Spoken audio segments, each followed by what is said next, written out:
puto, kunchinta, in milk, and then I think even in brownies, etc. During the whole year po, what we did was rotated it, parang may 2-week rotation po. And and then we have to check whether they consumed the whole snack or not. And all of them were able to consume the snack. No one had stomach aches or diarrhea. Everyone was parang they were able to finish all the snacks. Yes po. Opo, opo. But for the milk po, we just really added it to the milk and they were able to consume it po.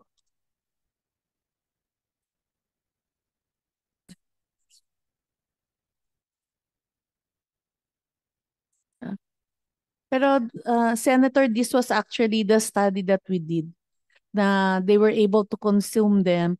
Meron pa nga hong study pero this is from a pediatric resident in another hospital where they just added it to a Sunquick for 6 to 7 years old. And they were also able to consume ano, the dose po. Apa, apa. Um,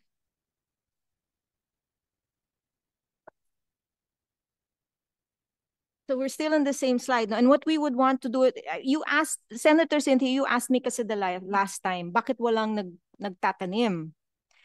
For a number of reasons, no, kulang kasi ng demand eh. But the demand will... Kulang ng demand, they do not know how to use it. Exactly. So that's why you have to put it in the study kasi Yes. miski ako, I'm learning now. Oo. Agriculture na ako. Di lalo na yung ordinary people. The default kasi po is kukuha na lang ako sa bakod namin. Not knowing that it is insufficient in quantity, you have to dry, or you take the 100 grams or you have to dry it. So what happens is the default is kukuha na lang ako sa bakod, and so the manufacturers automatically lose out on the market. If we could get the DOH, as I said earlier, to do 0 to 3, DSW to do 3 to 5, and for DepEd to do 6 to 11-year-olds, then we have a market. And the thing with Malunggay is the LGU and the co-op can do the processing. They can do it for their own barangay. Ako, local government, I'm doing livelihood projects for local government. Ang gumagawa lang nun yung may heart doon. Pero yung ordinary local government, mga barangay captain, they do not even understand what you're doing. I mean, from experience, kaya wag kang mag-e-expect na gagawin nila yung ibang-iba sa local. Oo. So if we're going to do it, you have to have partners who have the heart for it. Oo. Hindi pwede yun, sasabihin mo dadalhin mo sa local.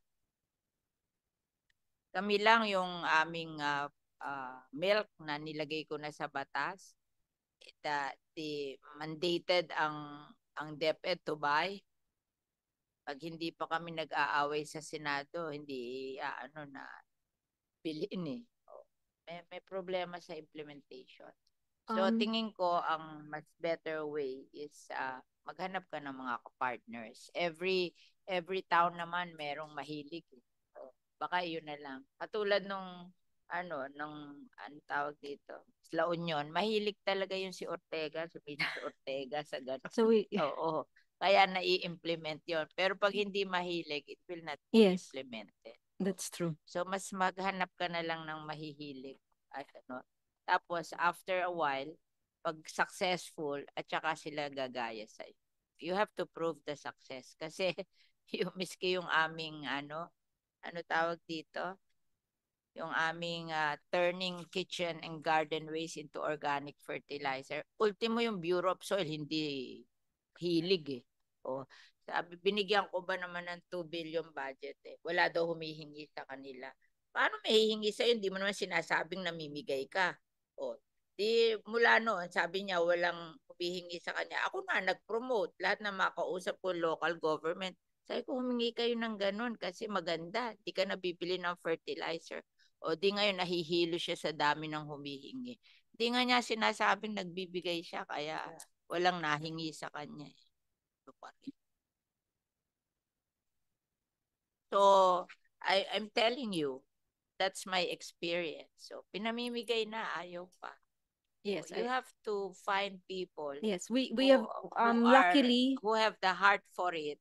Sila Yes. muna gumawa, and then later on, kung successful sila, tsaka sila gagayahin. But yung sa beginning, ako sinasabi ko na sa'yo, hindi kakainin na mapait. Hindi talaga pwede.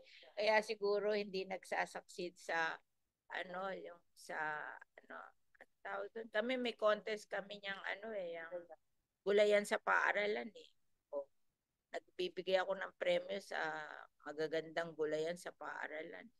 O, kasi okay naman yung gulayan kasi hindi mapait. Oo, yung yung sa amin kasi lowland vegetable pakbet. O, okay yun. In fact, my farm school, ang kumikita yung vegetable. Lahat hindi kumikita. Ang nagsusweldo ng tao doon, yung kita ng vegetable. Kaya, kasi nabibenta namin yung vegetable. So, tingin ko, mahirap mag-succeed kasi mapait. Kaya, we have to process. And then, if you have to process, then you have to make a model of the processing na it's worth it. Like, mamimigay ang gobyerno ng equipment for that. And it's worth it. Kasi kami, katulad nung pinamigay namin Bureau of Soil and Water Management na processing ng kitchen and garden waste. Aba, munti mo, halaga noon 800,000, pero it can process the kitchen and garden waste of 1,000 household. So, yung aming bayan, nakasave ng 300 million a year kasi hindi na tinatapon yung 50% of our waste. So, it was worth it. And then at the same time, wala nang bumibili sa amin ng fertilizer. Lahat ng may garden, ang hihingi lang sa amin ng fertilizer kasi it's organic fertilizer. At maganda pa doon, yung soil namin hindi masisira kasi talagang sinabi ng UN-FAO kasi 35% of the soil of the Philippines is degraded. I asked them, how do you solve the degradation of the soil? Sabi nila, compose all your waste and bring them back to the soil. So, it prevents soil degradation, it's free, and then it saves ng throwing away of garbage. 50% yun eh.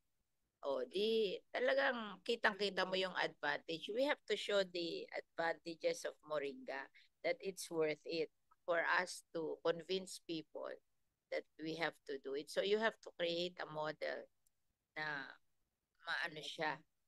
worth it siya kasi para for us to promote it and mamigay ng ganyan ng DepEd ay ang DA, high value crop, we have to show na it's worth it, diba? Yung gagastahin natin sa equipment, tapos ano lalabas, magkano, diba? It's worth it. Dapat may study na ganun. Currently po, we are in touch with DA Region 3 high value crops. I visited them last month and they have a spray dryer. You're talking about the mapait, no? So option 1 is to do this, is to dry the leaf. Option 2 is to spray dry. When it gets spray dried, it's more concentrated and the bitterness reduces significantly. So we spoke with Engineer AB and Technical Director Art Dairit of Region 3. They actually currently have a spray dryer in Pisao, 3 million po. But they are allowing us po to use it first so that we can precisely do the I haven't asked yet. We haven't reached that far. We cannot write a bill na walang study. Yes, but because we are still doing the study as we speak, no? That's why I'm telling you, we have to prove that it's yes. So we actually have we have that going with Region 3, San Fernando, Pampanga. we're going to start. We're actually just waiting for funding also. And luckily, Governor Matt of Ilocos Norte,